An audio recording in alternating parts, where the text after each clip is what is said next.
नमस्कार, मैं हूं दिबांजलि मोइत्रा। बिहार में जल्द ही विधानसभा चुनाव होने वाले हैं। उसके लिए तैयारियां भी जोरों पर हैं। तैयारियां ऐसी कि तैयारियां करते करते न जाने कितने ही लोग दुनिया भर में फैली महामारी का शिकार हो गए। सीएम नीतीश कुमार से जुड़े रिश्तेदारों में से ही न जाने कितने लोग इस गंभीर बीमारी का शिकार हो गए। लेकिन चुनाव अहम है क्योंकि इसी पर तो टिके हैं अगले 5 साल। कौन मेवा खाएगा और कौन फिर से अगले चुनाव में और मेहनत कर लोगों को लुभाने के सपने बुनेगा।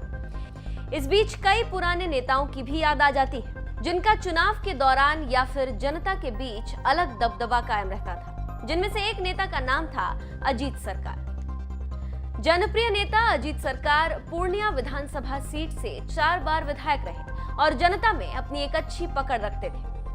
साल 1980 में अजीत सरकार पूर्णिया विधानसभा सीट से माकपा ने अपने युवा नेता के तौर पर उम्मीदवार बनाया था।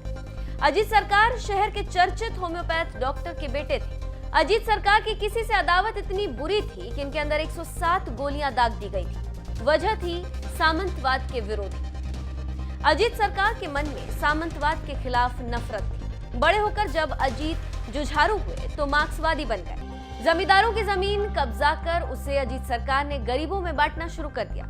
गरीबों के मसीहा बने अजीत सरकार को लोग अजीत दा कहकर बुलाते थे। अजीत सरकार की अनोखी शैली का हर कोई कायल था। उनका दफ्तर पूर्णिया के झंडा चौक के पास था। चुनाव प्रचार के नाम पर वो एक गमछा बिछाकर बाजार में बैठ जाते थे और आने जाने वालों से कहते थे कि वो उनके गमछे में 1 रुपए का सिक्का डाल दें। जी हाँ, 1 रुपए के सिक्के से चुनाव लड़ जाने का मादा सिर्फ अजीत सरकार के पास था। अजीत सरकार के गमछे पर 1 रुपए से ज्यादा डालने की सख्त मनाही। जन जन में उनके प्रति लोगों का प्यार कुछ ऐसा उमड़ता था कि देखते ही देखते अजीत सरकार का गमछा एक एक के सिक्कों से भर जाता था। उसके बाद अजीत उन सिक्कों का पिटारा लेकर घर लौटते थे और फिर उनकी गिनती करते थे। उसी से अनुमान लगा लेते थे कि उन्हें कितने वोट मिलेंगे। 4 बार लगातार किसी का पूर्णिया से विधायक बनना हंसी खेल था क्या? लेकिन अजीत सरकार सिर्फ इन सिक्कों के बल पर 4 बार विधायक बने।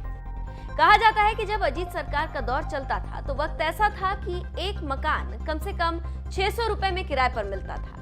घर का खर्च अजीत सरकार की पत्नी माधवी चलाती थी, जो कि एक सरकारी स्कूल में टीचर थी। धीरे धीरे अजीत सरकार का रुतबा हर तबके में बढ़ रहा था। जन जन का प्यार उन्हें और शक्तिशाली बना दे रहा था। लेकिन यही बात पूर्णिया जिले के पूंजीवादी और सामंती लोगों को खटकती थी। 14 जून 1998 की शाम को अजीत पूर्णिया शहर के अंदर घूम रहे थे। तभी अपराधियों ने उन्हें घेर लिया और उन पर लगातार फायरिंग शुरू कर दी। पोस्टमार्टम रिपोर्ट में पता चला कि अजीत सरकार पर 107 गोलियां चलाई गई थी। इस निर्मम हत्या से साफ संकेत मिल गए थे कि अजीत सरकार के प्रति लोगों के मन में कितना गुस्सा भर चुका था।